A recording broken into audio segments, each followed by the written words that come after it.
നാസർക്ക, ഈ 514 കുട്ടികൾ ഇങ്ങനെ പാടി എന്നറിഞ്ഞപ്പോ എന്ത് തോന്നി? വലിയ അഭിമാനം തോന്നി. അത് റഷീദിന്റെ ട്യൂണാണ്. റഷീദിന്റെ ട്യൂൺ കിട്ടിയാൽ പെട്ടെന്ന് എഴുതാൻ പറ്റും. അതായത് ഏറ്റവും വലിയ പ്രത്യേകത. രണ്ടുപേരും ഒരു മനസ്സാണ്.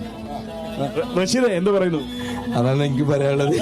നേച്ചർ എഴുതുമ്പോൾ എനിക്ക് പ്രത്യേക സുഖമാണ് പാടാൻ. അതിന് പറ്റിയ വരികളായിരിക്കും. ഞാൻ എന്താണോ സംഗീതം ചെയ്തു കൊടുക്കുന്നത് അതിന് കൃത്യമായ വരികൾ തരും. പിന്നെ അത് പരിശീലകർക്ക് എനിക്ക് പാടി കൊടുക്കേണ്ട പണിയേ ഉള്ളൂ.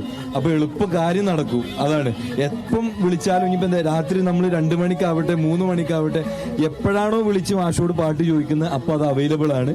പാട്ട് ഉടനടി എഴുതി തരും. അതാണ് നാസർ മാഷിന്റെ ഒരു വലിയ പ്രത്യേകത. കെമിസ്ട്രി ഉണ്ട്. അതെ, നമ്മൾ ഈ വയലാർ ദേവരാജൻ മാസ്റ്റർ എന്ന് പറയുന്ന പോലെ റഷീദ് മോങ്ങം ആൻഡ് നാസർ മേച്ചേരി എന്ന് പറയുമ്പോഴല്ലേ ഏത് രാത്രി വിളിച്ചാലും ഏത് രാത്രി കൊടുത്താൽ അതെ അവൈലബിൾ ആണ്. അതാണ് പ്രത്യേകത. അപ്പൊ ട്യൂണ് കൊടുത്തു കഴിഞ്ഞാൽ അടുത്ത ദിവസം രാവിലെ ഉറങ്ങി എണീക്കുമ്പോ പാട്ട് റെഡിയാണ്.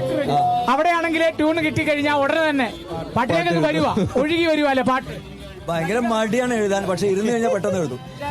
അപ്പൊ പരിശീലകർക്കും എളുപ്പമാണ്. പരിശീലകർ പെട്ടെന്ന് കുട്ടികളെ പഠിപ്പിക്കാൻ വേണ്ടി എപ്പോഴാണോ ഇപ്പൊ നാളെ ഒരു പാട്ട് ഫുൾ സെറ്റ് വേണമെന്ന് പറഞ്ഞു കഴിഞ്ഞാൽ നമ്മളത് ഒറ്റയടിക്ക് ട്യൂണ് ചെയ്ത് നാസർ മാഷിന് അയച്ചു കൊടുക്കും. നാസർ മാഷ് അത് നിമിഷ നേരം കൊണ്ട് തന്നെ എഴുതി എനിക്ക് അയക്കും. ഞാനത് നേരെ പരിശീലകർക്ക് അയച്ചു കൊടുക്കും. അതോടുകൂടി കഴിഞ്ഞു.